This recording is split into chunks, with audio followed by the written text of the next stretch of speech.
Bienvenue sur Compta Online Info. Au sommaire cette semaine, l'entretien d'embauche en anglais, les experts comptables allemands, espagnols et italiens et les dates limites pour la déclaration d'impôt sur le revenu. Vous devez passer un entretien en anglais et vous n'êtes pas forcément à l'aise avec cette langue. Un entretien d'embauche est déjà un exercice compliqué, donc le passer dans la langue de Shakespeare peut vous faire peur. Vous devez le préparer tel que vous le feriez pour un entretien classique. Si vos recherches vous amènent vers des informations en français, à vous d'effectuer un travail pour maîtriser ces informations en anglais.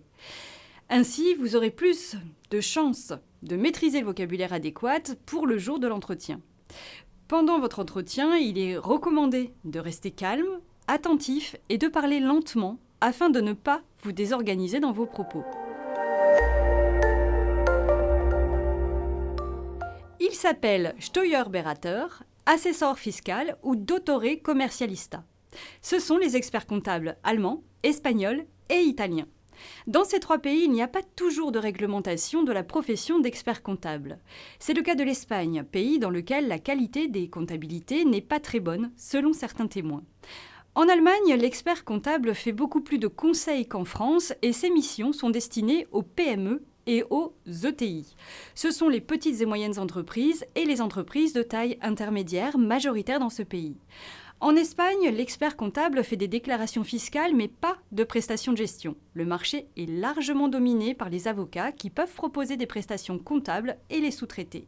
C'est sans doute en Italie que l'expert comptable ressemble le plus à son homologue français. On y fait beaucoup de déclarations fiscales mais peu de conseils en gestion.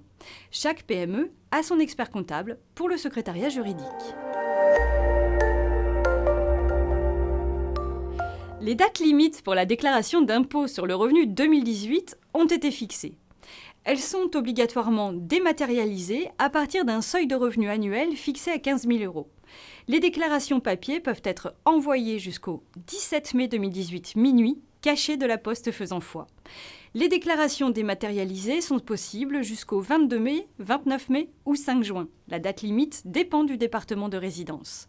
Les avis d'imposition seront ensuite envoyés ou mis à disposition des déclarants entre le 23 juillet et le 3 septembre 2018.